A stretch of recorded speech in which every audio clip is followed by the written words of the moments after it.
नमस्कार, जय हिंद प्यारे साथियों। स्वागत है आप सभी का आपके अपने यूट्यूब चैनल अमन स्टडी पॉइंट में।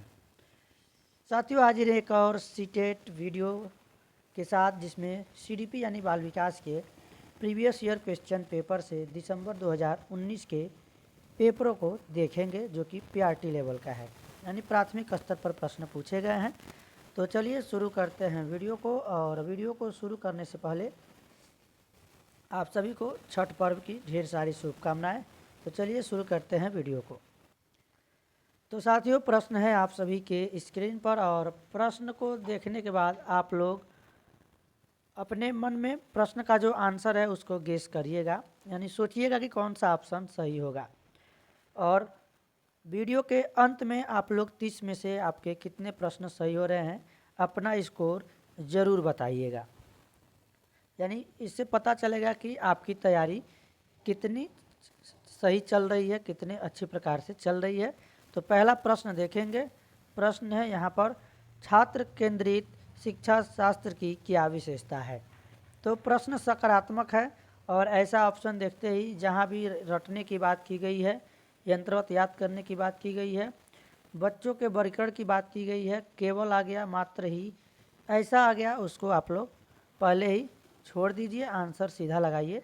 बच्चों के अनुभवों को प्रमुखता देना, यानी ऑप्शन नंबर 4 इसका सही जवाब होगा। अगर प्रश्न में नहीं है, असत्य है, ऐसा पूछा गया है, तब हम लोग निगेटिव वाला ऑप्शन ढूंढेंगे, केवल ही मात्र वाला, और उसको आंसर लगाएंगे। तो इस चीज़ को अच्छे से भली भांति समझ लेना है। संवेग एवं संज्ञान एक दूसरे से, अब ये कहा गया संबंधित नहीं है, ये नहीं होगा। पूर्णतः अलग भी नहीं है, स्वतंत्र नहीं है, ये क्या है, सन्निहित है, एक दूसरे से सन्निहित है। ऑप्शन फर्स्ट इसका सही जवाब होगा। चलिए देखते हैं अगले प्रश्न को। आप लोग अपने मन में आंसर जरूर सोचिएगा कि कौन सा जवाब होगा, और वीडियो के अंत में जरूर बताइएगा। संरचनावादी ढांचे में अधिगम प्राथमिक रूप से अनुबंधन द्वारा अर्जित है, अवबोधन की प्रक्रिया पर केंद्रित है। यंत्रवत याद करने पर देखिए यहाँ पर आ गया, प्रबलन पर केंद्रित। सही जवाब हमारा यहाँ पर ऑप्शन सेकेंड हो जाएगा। सेकेंड यानी कि दूसरे नंबर ऑप्शन पर हम लोग यहाँ पर सही लगाएंगे।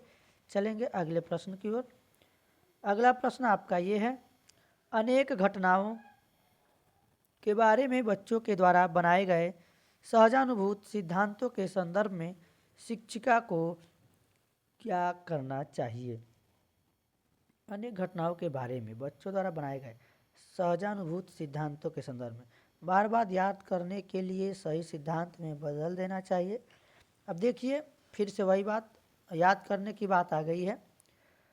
प्रतिकूल प्रमाण एवं उदाहरणों को प्रस्तुत करके बच्चों को इन सिद्धांतों को चुनौती देनी चाहिए। बच्चों के इन सिद्धांतों को अनदेखा नहीं करना चाहिए, बच्चों को दंडित भी नहीं करेंगे। देखिए, ऑप्शन सेकेंड वाला हमारा सही जवाब इस प्रकार से हो जाएगा। चलेंगे अगले प्रश्न की ओर। तो प्रश्न को समझने का प्रयास कीजिए। जो प्रश्न पूछे गए हैं आपके, उसको पहले ध्यान से पढ़िए। बच्चों को अधिगम गतिविधियों से भागीदारी करके के लिए लगातार पुरस्कार देना व दंड देना का प्रयोग करने से, ये प्रय है, यहाँ पर प्रयोग होना चाहिए, मिसप्रिंटिंग है, प्रयोग करने से प्रभाव पड़ता है। यह बच्चों को प्रदर्शन आधारित लक्ष्यों के बजाय निपुणता पर ध्यान देने के लिए प्रोत्साहित करेगा।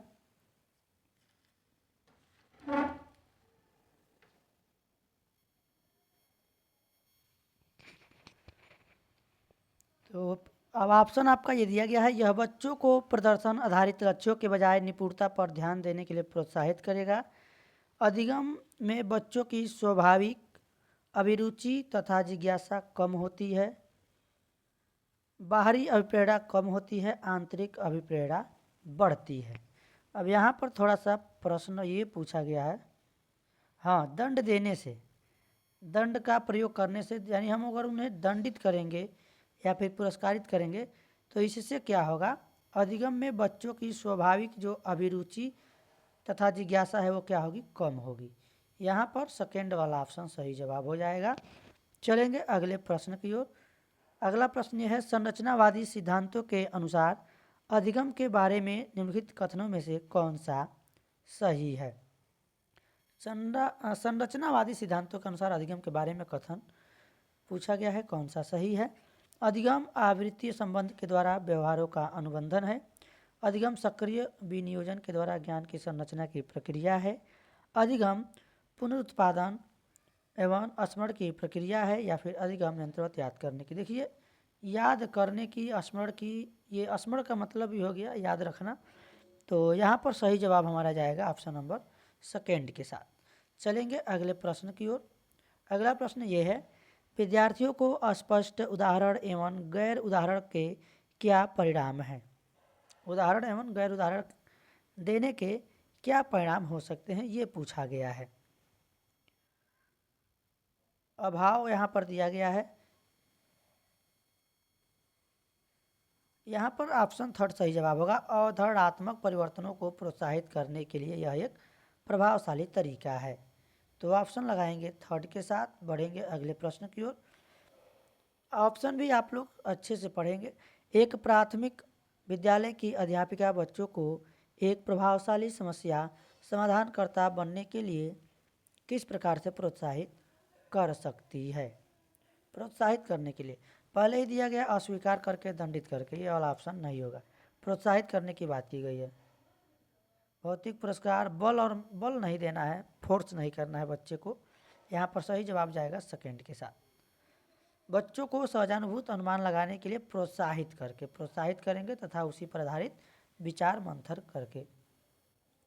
चलिए देखते हैं अगले प्रश्न को। अगला प्रश्न है आपका ये, निम्नलिखित में से कौन सी प्रथाएं सार्थक अधिगम को बढ़ावा देती हैं। शारीरिक दंड, देखिए पहले ही आ गया दंड, तो दंड वाला ऑप्शन हमारा ये तो नहीं होगा। अब जिस ऑप्शन में पहला दिया गया है उसको आप लोग पहले ही हटा दीजिए, यानी साइड कर दीजिए। सहयोगात्मक अधिगम पर्यावरण, ये तो सकारात्मक है। सतत एवं समग्र मूल्यांकन सही है। निरंतर तुलनात्मक, तुलना नहीं करनी है। सेकेंड और थर्ड देखिए यहाँ पर दोनों जगह सेकेंड हो गया, ये थर्ड वाला ऑप्शन है। तो इस प्रकार से सेकेंड, थर्ड, ऑप्शन फोर्थ यहाँ पर सही जवाब होगा। चलेंगे अगले प्रश्न की ओर। शिक्षक बच्चों की जटिल अवधारणाओं की समझ को किस प्रकार सहज कर सकते हैं। फिर से देखिए, बार बार यांत्रिक अभ्यास के द्वारा, अन्वेषण एवं परिचर्चा के लिए अवसर। देखिए, अवसर उपलब्ध कराने की बात की गई है। अवसर शब्द भी सकारात्मक पॉजिटिव में आता है। व्याख्यान देकर के प्रत्यागम व्यवस्था, सेकेंड वाला ऑप्शन इसका सही जवाब होगा। चलिए देखते हैं अगले प्रश्न को। व्यक्तिक विभिन्नताओं का प्राथमिक कारण क्या है। पर्यावरणीय प्रभाव, आनुवंशिकता एवं पर्यावरण के बीच जटिल पारस्परिक क्रिया, या फिर लोगों के द्वारा माता पिता से प्राप्त आनुवंशिक संकेत कोड। यहाँ पर सबसे सटीक आंसर होगा साथियों हमारा ऑप्शन नंबर सेकेंड, यानी सेकेंड ऑप्शन के साथ आंसर लगाएंगे। चलेंगे अगले प्रश्न की ओर, और ये रहा आपका अगला प्रश्न। निम्नलिखित में से कौन सा द्वितीयक समाजीकरण एजेंसी का उदाहरण है। द्वितीयक पूछा गया है, द्वितीयक। तो पहला तो परिवार ही होता है, पहला स्कूल बालक का परिवार होता है। यहाँ पर विद्यालय एवं मीडिया हो जाएगा ऑप्शन फर्स्ट। अब परिवार वाला नहीं होगा, परिवार प्राथमिक में आ जाएगा। बच्चा पहले परिवार में जन्म लेता है तो सबसे पहले परिवार के लोगों के बीच ही रहता है। तो चलेंगे अगले प्रश्न की ओर। निम्नलिखित अवधि में से किसमें शारीरिक वृद्धि एवं विकास तीव्र गति से घटित होता है। तीव्र गति से, मध्य बाल्यावस्था, किशोरावस्था, किशोरावस्था में वयस्क, शैशवावस्था एवं प्रारंभिक बाल्यावस्था। ऑप्शन थर्ड इसका सही जवाब हो जाएगा। चलिए देखते हैं अगले प्रश्न को। निम्नलिखित में से कौन सा विकास का सिद्धांत नहीं है।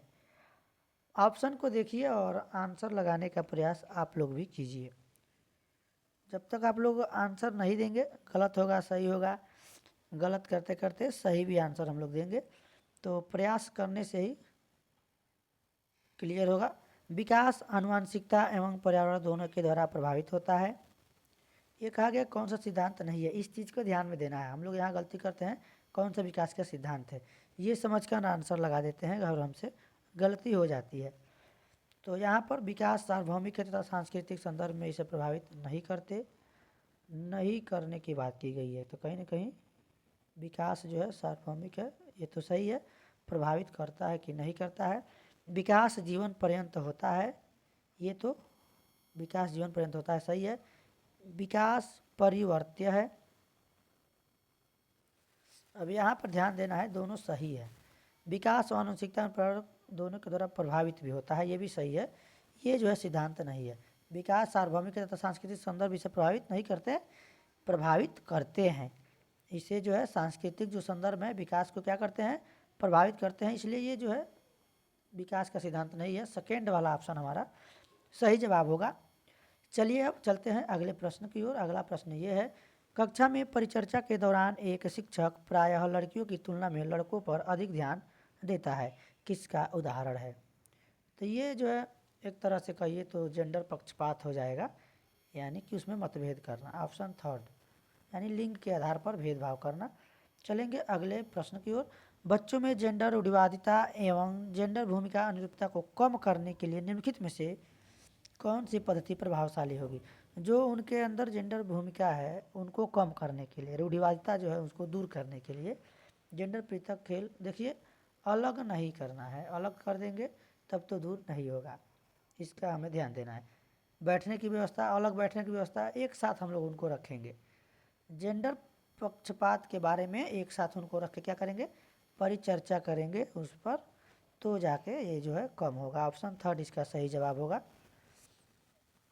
चलेंगे अगले प्रश्न की ओर। अगला प्रश्न ये है, निम्नलिखित में से किस मनोवैज्ञानिक ने बच्चों को ज्ञान के सक्रिय जिज्ञासु के रूप में देखते हुए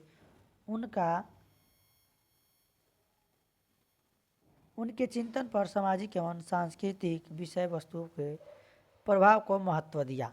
अब ये चीज़ याद रखना है, किस मनोवैज्ञानिक ने बच्चों के ज्ञान के सक्रिय जिज्ञासु के रूप में देखते हुए उनके चिंतन पर सामाजिक एवं सांस्कृतिक, ये ऐसा शॉर्ट में प्रश्न भी पूछा जाता है, यानी ये इतना बड़ा प्रश्न बना दिया गया है। सामाजिक एवं सांस्कृतिक जब इतना आपको ध्यान में रहेगा तो लेव वाइगोस्की के साथ आप लोग आंसर लगाएंगे।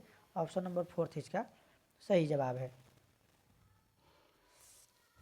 सामाजिक सांस्कृतिक है तो लेव वाइगोस्की के साथ लगाएंगे। चलेंगे अगले प्रश्न की ओर। अगला प्रश्न ये है, भाषा के अर्जन एवं विकास के लिए सर्वाधिक संवेदनशील अवधि कौन सी है? अवधि पूछी गई है मध्य बाल्यावस्था, किशोरावस्था, जन्म से पूर्व की अवधि, ये नहीं है, प्रारंभिक बाल्यावस्था। ऑप्शन फोर्थ के साथ आंसर लगाएंगे। चलेंगे अगले प्रश्न की ओर। निम्नलिखित में से कौन से लॉरेंस कोलबर्ग के द्वारा प्रस्तावित नैतिक विकास की एक अवस्था है? नैतिक विकास की अवस्था पूछी गई है, मूर्त संक्रियात्मक, उद्योग बनाम अधीनता, प्रस्तुति अवस्था, सामाजिक अनुबंधन, अभिविन्यास। ऑप्शन फोर्थ सही जवाब होगा। चलेंगे अगले प्रश्न की ओर। निम्नलिखित व्यवहारों में से कौन सा जीन पियाजे, यहाँ पर जीन पियाजे है तो इनको हम लोग सही कर लेते हैं, द्वारा प्रस्तावित मूर्त संख्यात्मक अवस्था को विशेषित करता है? तो साथियों यहाँ पर सही जवाब आपका जाएगा संरक्षण, कक्षा समावेशन, यानी फोर्थ के साथ आंसर लगाएंगे। चलेंगे अगले प्रश्न की ओर। बच्चों के संज्ञानात्मक विकास के संदर्भ में निम्नलिखित में से कौन सी पियाजे की संरचना है? अनुबंधन, प्रबलन, स्कीमा या फिर अवलोकन अधिगम? पियाजे की संरचना पूछी गई है, जहाँ भी आपको स्कीमा देखे आंसर लगा देंगे ऑप्शन थर्ड में। चलेंगे अगले प्रश्न की ओर। अगला प्रश्न यहाँ पर ये दिया गया है और ये प्रश्न है, पार ढांचा वाला, आत्मकेंद्रित वार्ता, व्यक्तिगत वार्ता, जोर से बोलना। तो चलिए प्रश्न को पढ़ लेते हैं। जिंग शाह पहेली को करते समय 5 वर्ष की नजमा स्वयं से कहती है, नीला टुकड़ा कहाँ है? नहीं यह वाला, नहीं गादे रंग वाला, जिससे यह जूता पूरा बन जाएगा। इस प्रकार की वार्ता को वाइगोस्की किस तरह से संबोधित करते हैं? तो ये खुद से बात करती है, स्वयं से बात कर रही है, तो ये हो जाएगा व्यक्तिगत वार्ता। ऑप्शन नंबर थर्ड इसका सही जवाब होगा। तो चलेंगे साथियों अगले प्रश्न की ओर, देखेंगे अगले प्रश्न को। और अगला प्रश्न ये है आपके स्क्रीन पर, बच्चों को संकेत देना तथा आवश्यकता पड़ने पर सहयोग प्रदान करना निम्नलिखित में से किसका उदाहरण है? मॉडलिंग, पाठ ढांचा, प्रबलन या फिर अनुबंधन। तो ये जो है ऑप्शन सेकेंड आपका सही जवाब होगा, पाठ या ढांचा। तो ये आपका प्रीवियस ईयर का क्वेश्चन पेपर है। रूही हमेशा समस्या के एकाधिक यानी एक से अधिक समाधानों के बारे में सोचती है। इनमें से काफ़ी समाधान मौलिक होते हैं। रूही किन गुणों का प्रदर्शन कर रही है? यानी किन गुणों का प्रदर्शन कर रही है ये पूछा गया है। अनम्य विचारक, आत्मकेंद्रित विचारक, सृजनात्मक या फिर अभिसारिक। तो यहाँ पर ऑप्शन थर्ड सही जवाब हो जाएगा। ऑप्शन नंबर थर्ड के साथ आंसर लगाएंगे। चलेंगे अगले प्रश्न की ओर। आकलन का प्राथमिक उद्देश्य क्या होना चाहिए? आकलन का प्राथमिक उद्देश्य विद्यार्थियों के प्राप्तांकों का आधार को नामांकित करना। आधार है यहाँ पर, आधा हो गया है तो उसको सही कर लेते हैं, आधार। रिपोर्ट कार्ड में उत्तीर्ण या अनुमानित करना, ये भी गलत है।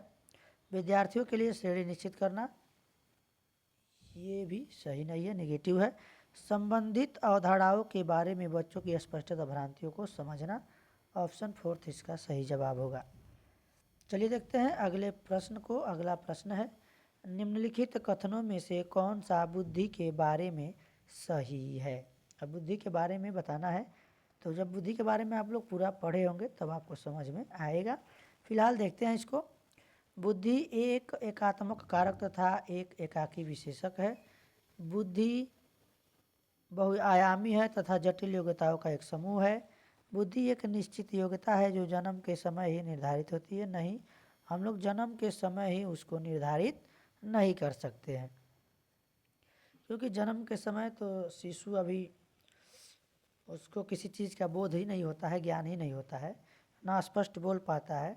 वो तो धीरे धीरे समय बीतने के बाद, कुछ माह बीतने के बाद अपने हाव भाव प्रकट करता है। तो यहाँ पर ये वाला आंसर नहीं होगा। बुद्धि को मानकीकृत परीक्षणों के प्रयोग से सटीक रूप से मापा निर्धारित किया। देखिए, इसको हम लोग निर्धारित नहीं कर सकते हैं। तो यहाँ पर अगर देखा जाए तो ये दो ऑप्शन नहीं होंगे। अब इन दोनों में से हमारा सेकेंड वाला ऑप्शन सही होगा। बुद्धि बहुआयामी है तथा जटिल योग्यताओं का एक समूह है। अगला प्रश्न यह है, पठन वैफल्य बच्चों के प्राथमिक लक्षण क्या है? पठन वैफल्य बच्चों के प्राथमिक लक्षण क्या है? धारा प्रवाह पढ़ने की अक्षमता, एक ही गति विषयक कार्य को बार बार दोहराना, या फिर न्यून अवधान विकार, अवसारी चिंतन, पढ़ने की धारा प्रवाहिता।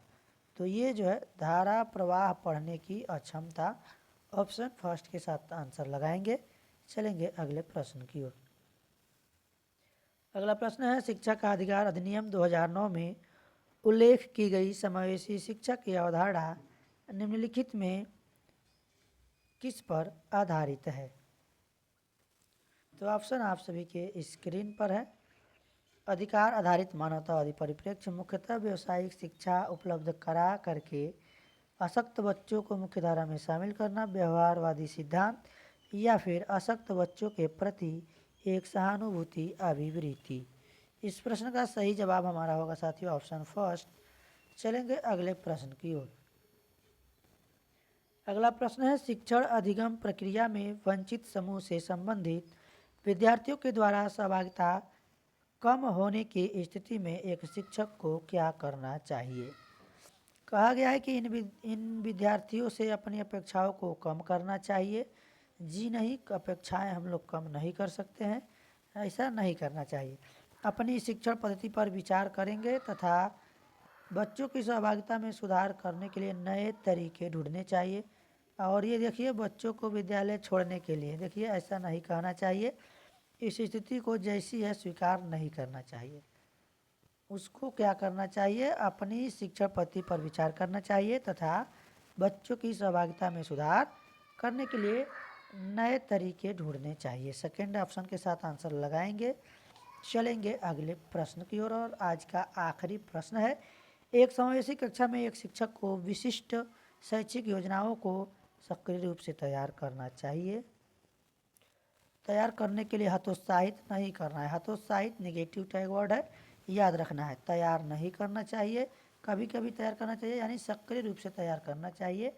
ऑप्शन फर्स्ट सटीक और सकारात्मक है, आंसर लगाएंगे फर्स्ट के साथ। तो साथियों आज के वीडियो में बस इतना ही। वीडियो कैसा लगा और आपके 30 प्रश्न में से आपका कितना स्कोर रहा, आप लोग अपना स्कोर ज़रूर बताएंगे। तो अपना स्कोर बता के जाएंगे। वीडियो पसंद आया हो तो वीडियो को लाइक और शेयर करेंगे, और चैनल पर पहली बार हैं तो चैनल को सब्सक्राइब कर लेंगे और बेल नोटिफिकेशन आइकन को प्रेस कर देंगे, ताकि सभी नोटिफिकेशन आप सभी तक आसानी से पहुंच सके। तो मिलते हैं नेक्स्ट वीडियो में, तब तक के लिए धन्यवाद। जय हिंद।